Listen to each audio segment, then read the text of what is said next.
The night was thick with a palpable silence, one that seemed to press down on the old walls of the mental hospital, as if the very air was holding its breath. The clock had just struck 10 p.m., and Nurse Rachna, her mind racing with uncertainty, made her way through the narrow, dimly lit corridors. It was her first night shift here, and the eerie stillness was beginning to settle deep into her bones. She paused before room number 11. Its door creaked slightly in the wind, a sound that made the hairs on her neck stand on end. Something about the room felt different, as though the darkness within held more than just a patient. With a tentative breath, she slowly turned the handle and pushed the door open. Inside, she saw her, Elizabeth. A young woman of 27, her striking beauty was marred only by the vacancy in her eyes, locked in an endless gaze at the wall. She was whispering to herself, the sound so soft and faint that it seemed to come from the very shadows of the room. Rachna froze in place, her heart hammering in her chest. The sight was unsettling, almost otherworldly. It wasn't uncommon for patients in this ward to speak to themselves, to have moments where they seemed detached from reality. But this felt different. The air in the room was heavy, thick with something dark and unspoken. A gust of wind tapped lightly at the window, sending a chill through Rachna's spine. The whispering grew louder, more distinct. The nurse hesitated, unsure of whether to enter. She could feel her own fear beginning to rise. But, as though compelled by some invisible force, she stepped forward. And that was when it happened. Elizabeth suddenly threw her head back and let out a piercing laugh. A laugh that sent a shiver through Rachna's very soul.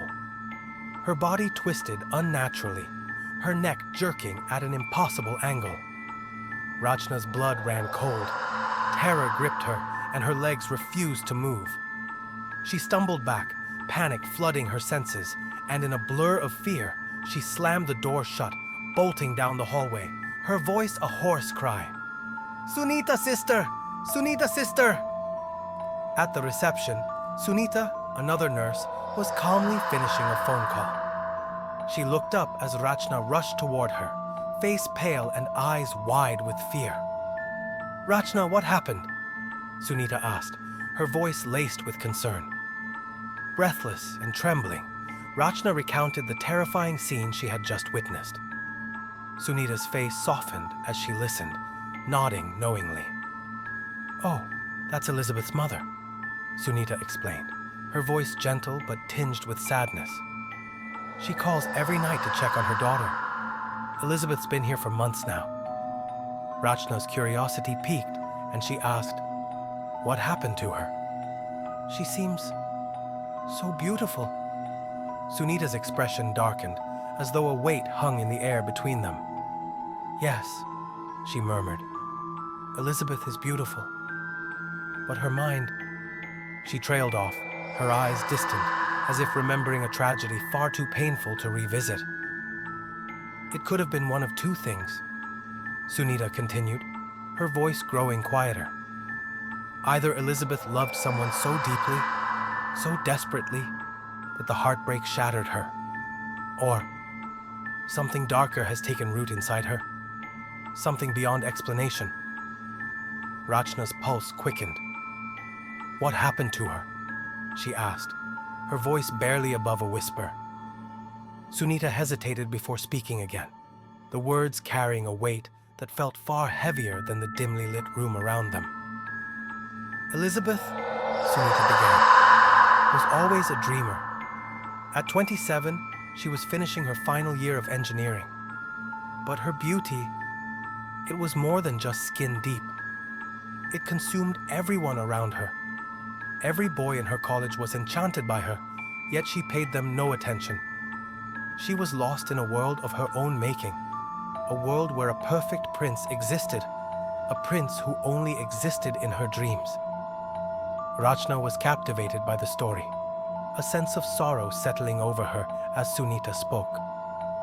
She would laugh to herself, lost in thoughts and fantasies, oblivious to the real world, Sunita continued. Her parents, worried for her future, tried everything they could. They arranged countless marriage proposals, but Elizabeth turned them all down. "None of them are like my dream prince," she would say. The years passed, and fewer proposals came. Her parents grew desperate, yet Elizabeth remained in her dream world, oblivious to their concern.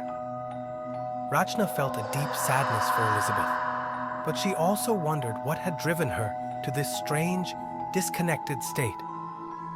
One night, at around 12:30 a.m., Elizabeth sat by her window, Sunita said softly. Smiling to herself, writing in her diary, her most cherished possession. She would write about her perfect future, the prince she dreamed of. To her, that diary was her lifeline. It was everything. Rachna leaned in, the intrigue consuming her as Sunita continued. The next day, Elizabeth celebrated her 27th birthday. Her friends were there, Nisha, her best friend, and two young men, Joseph and Ishan, both secretly in love with her. But Elizabeth had no idea. That day, she was in the college library when she received a call from her mother. In her hurry to leave, she left her diary behind. Joseph, noticing, grabbed it quickly, slipping it into his bag. Rachna gasped. What happened after that? Sunita's voice grew dark as she recounted the tragic turn of events. Joseph read Elizabeth's diary, Sunita said quietly. Page by page, he devoured her most intimate thoughts, her dreams, her desires. By 1 a.m., he had finished it all, and a strange smile crossed his face. It wasn't one of love or joy. It was something far more unsettling. Rachna felt a chill creep over her. Did Elizabeth know? No, Sunita replied. She searched everywhere for her diary, but never found it. That night, she could hear the silence, the weight of loss pressing against her chest. The next day, she went to college, upset and confused. That was when she saw Joseph. He was wearing the same clothes she had written about in her diary, the clothes of the man she dreamed of. Rachna's breath caught in her throat. So, what happened then? Sunita's face hardened as she continued. Joseph proposed to Elizabeth that day, and she, in a state of confusion and fear, said yes. She didn't know if she was marrying her dream or stepping into a nightmare. But the obsession grew. Joseph's love turned into something dark, possessive, suffocating. He isolated her from her friends, even began writing her name in blood on his own body. Love letters, soaked in red, arrived at her doorstep. Rachna shuddered, her eyes wide. But what did Elizabeth do? Sunita's voice grew heavy, filled with sorrow. Elizabeth went to Joseph's house one day, and there she found her diary. But it wasn't just her diary she discovered. She found photographs of other girls, other beautiful girls. And then she found Joseph's dark secret. His uncle, John, told her that Joseph had never been the same after his parents died in an accident. His mind had fractured. He had become obsessed with beauty, with perfection. If something was ruined, he destroyed it. And in his world, Elizabeth's beauty was the ultimate prize. Rachna's pulse quickened. What did she do then? Elizabeth ran, Sunita whispered. She ran from him, from the terror that Joseph had become.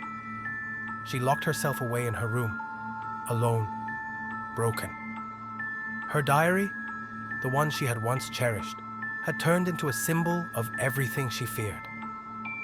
Days passed, and one morning, the newspaper headline read, "A young man jumps to his death after heartbreak."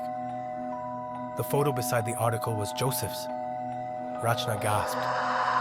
So Elizabeth? She was left alone? Sunita nodded. She couldn't escape the guilt. The whispers followed her. The ghost of Joseph haunted her, his voice echoing in her mind. Elizabeth, I'm still waiting for you. You're mine. Rachna's eyes widened with horror as she realized the depth of the tragedy.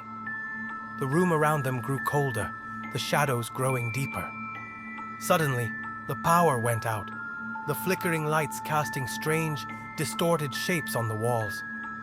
Rachna reached for her phone, the screen lighting up in the dark. She called out, her voice trembling, "Sunita, sister, are you there?" But there was no answer. A note lay on the table in front of her. It was from Sunita. "Rachna, I had to leave for an emergency. I couldn't get through to you, so I left this message. I'll be back in an hour." Rachna stared at the note, the words blurring as her hands trembled. She felt an overwhelming presence in the room, a weight she couldn't explain. A shadow moved in the corner. It was Joseph's ghost. His twisted smile stretched across his face as he whispered, "You're beautiful, just like all beautiful things, things that are mine." And the darkness closed in.